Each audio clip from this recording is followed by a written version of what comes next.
While all branches of transportation forged ahead during the years, how about Mr. and Mrs. Vancouver? How were they getting around? Like all people everywhere, they love parades and celebrations. Any excuse to bring out the flags and follow a band. In 1901, as these pictures show, they were out in force to greet the Duke and Duchess of Cornwall. This was at the corner of Cambie and Hastings.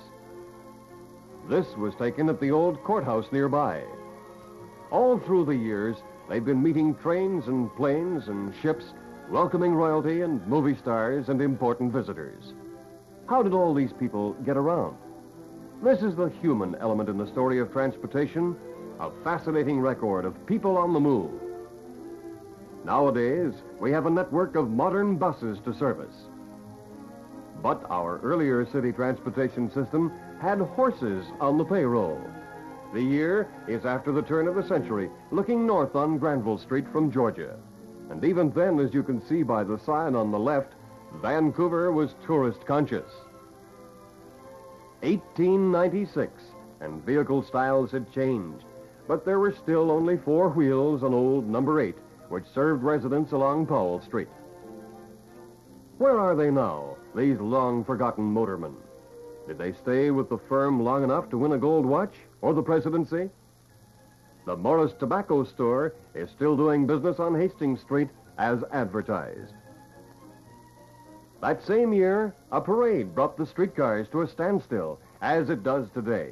Number 10, with its fancy paint job, was 6 years old then. But even earlier in 1892, the Westminster and Vancouver Tramway Company operated this trolley car between the two cities. Its route in that far-off day lay through stump clearings, bush, and communities which were mere slits in the forest. In 1895, as this old picture shows, the reliable horse was still in use.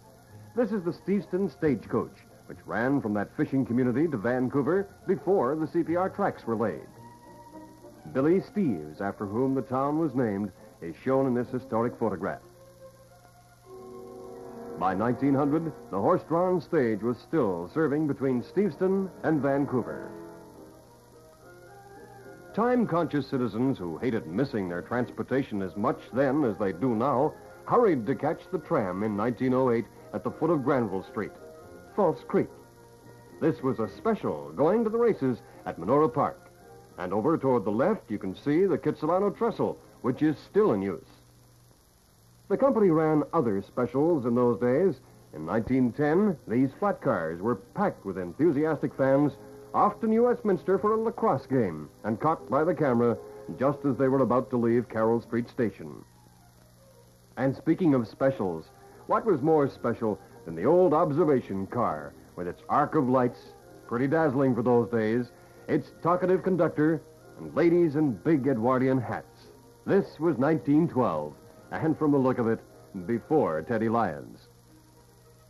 But in 1950, when the same car took its last nostalgic run around Vancouver, Teddy Lyons was definitely on hand to bid the old car farewell. Time marches on. Standards of living and transportation change with the years. In 1923, the BC Electric put its first bus into service in the Grandview district. Seated proudly inside were members of the city council of that day, and if you were here in 1923, you'll know what they saw as they gazed out of the windows. On May 1st, 1924, this deluxe fleet of buses went into service between Vancouver and the Royal City. The straight fare from one city to another that year was 25 cents. And this service was popular, despite the fact that 2 interurban lines were operating between the two stations. But by 1947, the era of the interurban was drawing to a close, and a way of life for thousands of Vancouverites was soon to be a memory. 1938 had seen the introduction of the PCC one-man cars, and number 300 was the first of them, although they were just a transportation interlude in the march of progress. Vancouver was already planning the changeover to rubber. In 1945, city buses had arrived. And in 1947, trolley coaches were introduced, and are in service everywhere today. The last streetcar ride took place in Vancouver in 1955, and sentimental citizens were busy once more saying farewell to old landmarks and old friends. And in 1958, another era came to an end with the passing of the North Shore ferries, the best 10-cent ride on the continent, visitors used to say. The 75 years have passed, filled with the adventure of growth and progress, a pageant of ships, trains, aircraft, trucks and trams, trolleys and buses, and of course people. Without them, there would be no story. This is just a brief stop along the way, a breather to mark what has happened since yesterday.